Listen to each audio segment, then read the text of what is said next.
Watch the car in front of you for a second. It's doing 80 on a dead straight desert highway, holding its lane clean as a chalk line. And then, nothing dramatic, it eases left. A foot, 2 feet, toward the median, the way a car eases when the hands on the wheel have gone quiet. No brake lights, no swerve, just a slow drift that nobody inside the car has noticed yet, because for the last hour, nothing has asked them to.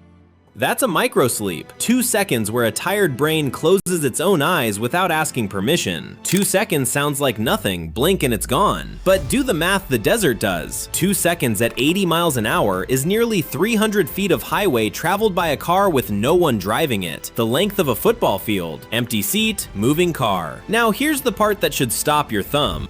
When you picture the deadliest road in America, you picture chaos. 12 lanes of LA at rush hour, a knot of on-ramps in Chicago, freight crawling bumper to bumper through Atlanta. Wrong. Every one of those roads gets beaten by an empty stretch of desert where, for miles at a time, there's almost no other car to hit. By federal crash data, the drive you've probably already done, Los Angeles to Las Vegas, is the single deadliest road in the country. Not one of the deadliest, number one. And the reason is the exact thing that makes it feel safe.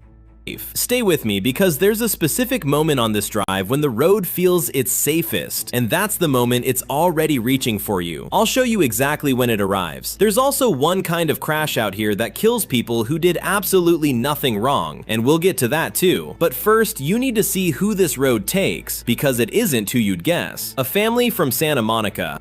Clear Saturday afternoon in October. 4:30, blue sky, dry road. Mother driving, father beside her, their 9-year-old in the back.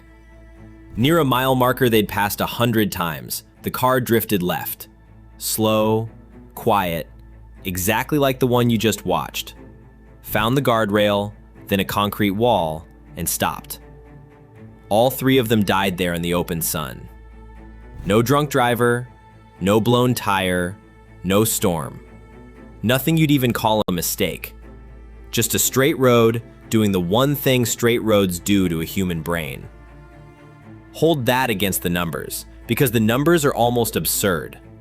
One researcher went through more than 500,000 fatal crashes across 15 years and ranked every road in every county in America. One segment climbed to the top and stayed there. This exact piece of the 15, with over 1,000 people dead on it. More than double any other road in any other county in the entire nation. A newer study ran federal records all over again and got the same answer.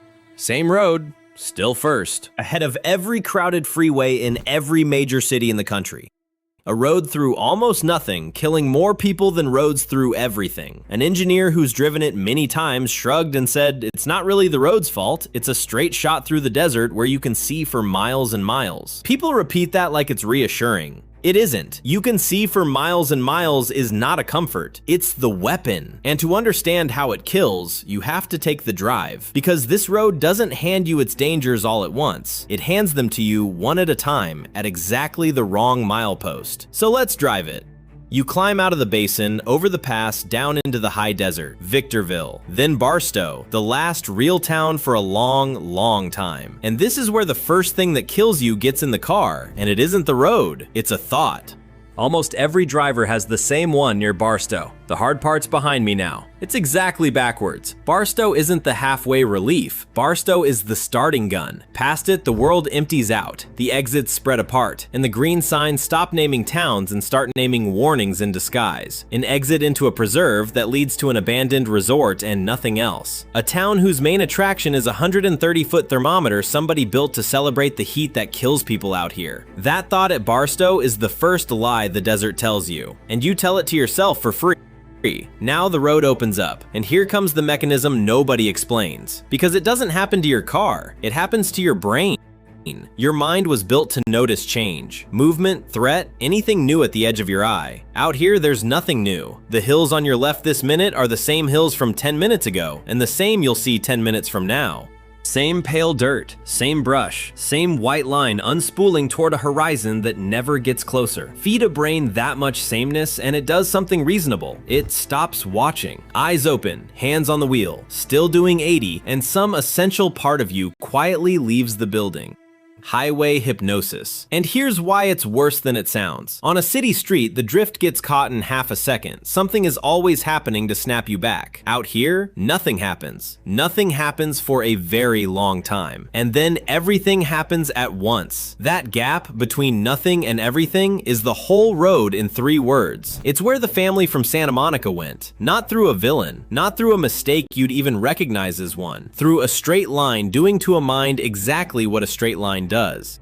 But hypnosis rarely finishes the job alone. It works with a partner, and half the traffic out here is bringing one along in the trunk.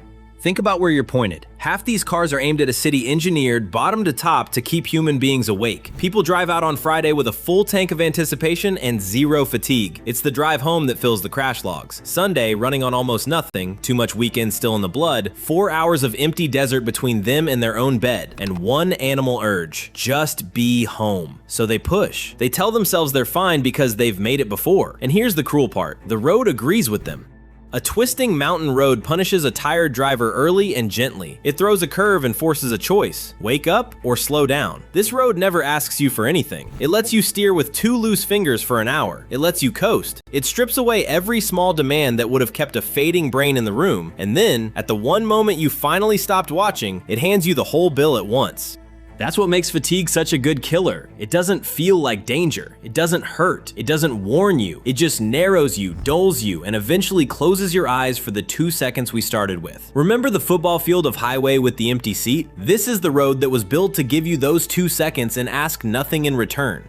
Now turn out the lights. Because the sun is dropping behind the mountains, and the desert is about to show you its real face, and the crash I promised you, the one that kills people who did nothing wrong, lives out here in the dark.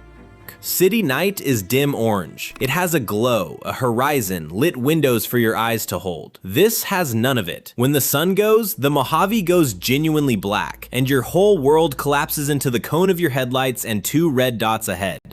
And a car crossing the median toward you the wrong way is invisible until the last few seconds. Just a pair of lights that, for one confused heartbeat, look exactly like they belong there, right up until your brain understands they're pointed at you. Wrong-way drivers are almost the signature of this road. Read the crash reports for nearly any month and you find them again and again. A dark sedan flying south in the northbound lanes. Frantic callers describing a car that won't slow down. Every feature of the place enables it. Long runs of wide black median with no lights to mark which side is which. Impaired or exhausted drivers who genuinely no longer know which ramp is the on-ramp. Miles between exits, so a wrong turn that'd be caught in 30 seconds anywhere else goes uncorrected for a very long way. And here is the sentence you should carry off this road: you can be doing everything right.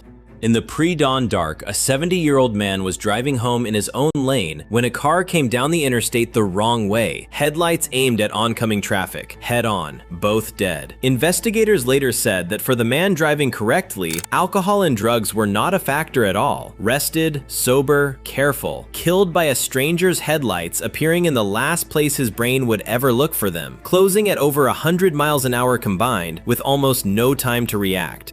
And it isn't rare. Pull the logs from another month and there it is again. A wrong-way driver crossing into oncoming traffic in the dark, hitting car after car, then a loaded semi, and by the time it's over, someone is dead on the pavement and the freeway is shut for hours. It keeps happening because everything about the place is designed to let it. So understand what that means for you. There is a category of death on this road you cannot drive your way out of. You can't outskill it.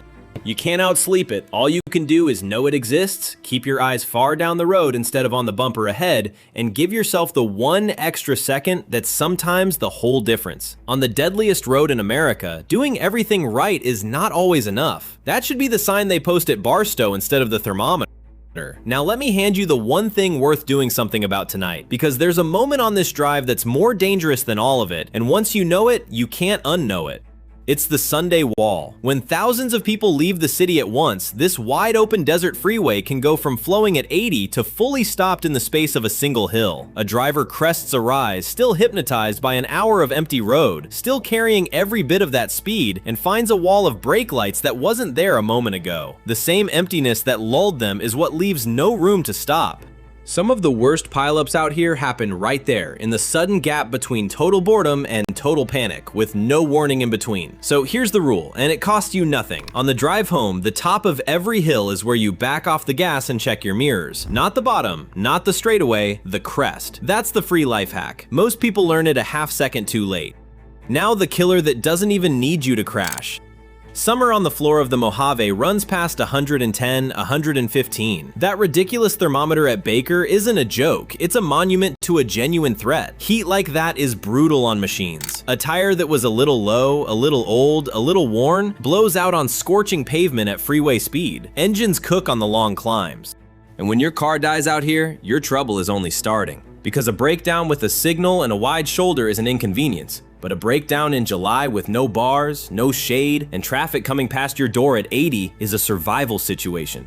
People have died out here, not in the crash, but beside it, standing next to a stopped car in the sun. The driver who decides to walk for help discovers fast that the next exit is much farther than it looked, that there's no shade in any direction, and that the heat off the pavement is a physical wall. Sometimes the desert doesn't bother crashing your car, it just waits for you to step out of it. Which is exactly why the boring advice, full tank before the empty stretch, every time, isn't boring at all. It's the difference between an inconvenience and a headline. And you're not doing any of this alone. You're sharing 2 lanes with a river of steel, one of the busiest freight corridors in the West. Semis running day and night, 80,000 pounds each, on the same asphalt as the tourist who drives this twice a year, and the local who drives it daily, and stopped respecting it 1,000 safe trips ago. Fast drivers and slow ones, fresh drivers and wrecked ones, professionals who've run this route 10,000 times, and people who are right now half asleep at the wheel 3 cars back. All of them at high speed in the same 2 lanes across the same empty nothing. When a drifting car finds a truck, or a truck can't stop for the wreck a wrong way driver just made, the size difference settles the argument before it starts. Physics doesn't negotiate, and 80,000 pounds never once lost that conversation with a family sedan. None of this, by the way, means you shouldn't make the drive. Millions of people run it every year for a weekend of fun and arrive perfectly fine. That's the whole point. And the whole trap. This isn't a road you avoid, it's a road you respect, and almost nobody does, because nothing about it looks like it's asking to be respected. Oh, and I skipped one because it's the least surprising and the most preventable. Roughly 1 in 4 fatal crashes out here involves a driver who'd been drinking. Of course it does. The road runs to the party capital of the country and back, and people leave having done exactly what that city invited them to do. Then climb into a car for a long, dark drive where every instinct says nobody's watching. No traffic, no street lights, no patrol car in the mirror for miles. That feeling of being invisible is its own poison. It removes the last thing that might have stopped them from turning the key. 1 in 4. So for every 3 people the emptiness kills through pure exhaustion, there's a 4th killed by someone who chose to point a car down this road at night, at speed, at everyone else still trying to get home.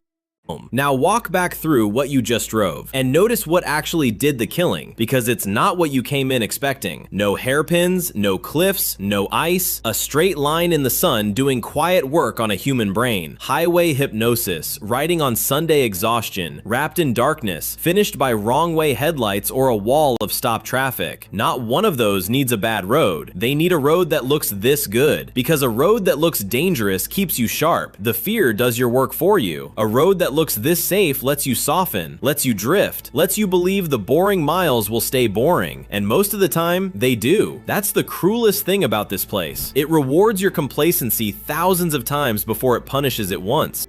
Think about what that does to a person over years. A local commutes this desert 1,000 times and nothing happens. Each safe trip teaches the same lesson. The warnings are for tourists. I can push the speed, shorten the sleep, stretch the fuel a little further. The desert lets them believe it, mile after mile, season after season. It's a patient teacher of a lethal idea. And the lesson holds perfectly right up until the one drive it doesn't. So here's the moment I promised you at the very start. Everything I've told you, the drift, the hypnosis, the Sunday wall, the 2 seconds, all of it hides behind a single feeling. It's that soft, floating calm that comes over you in the last hour, when the sun is low and the desert glows orange and your mind wanders somewhere far from your hands. It feels like peace. It feels like the reward at the end of a long drive. It is neither. That feeling is the first symptom. Every driver who ever died out here felt some version of it in the minutes before, and thought nothing of it because there was nothing about it to think about. So when the road goes straight and quiet, and your own brain starts to whisper that you can finally relax, that whisper is the alarm. That is the exact second to sit up straight, put both hands back on the wheel, and watch harder than you have all day. The relaxation isn't the reward. The relaxation is the reach. Come back one last time to that clear Saturday afternoon. A woman, a man, a 9-year-old girl in the back seat, driving home across the Mojave the way people have for 100 years. Blue sky, dry road. They'd done nothing wrong that you or I wouldn't also do. A little tired maybe, on a long familiar road, and for a couple of seconds the car drifted, and the desert was right there where it's always been. They weren't a statistic when they left home that morning. They became one, somewhere near a mile marker they'd passed 100 times. You'll drive that same road someday, maybe you already have, and it'll feel like nothing at all. That feeling of nothing is the entire warning. If this changed how you'll drive a road you've done a dozen times without thinking, subscribe. The next one covers the exact desert stretch where a simple breakdown turns deadly, and the 3 things every survivor happened to have in the car. Keep the shiny side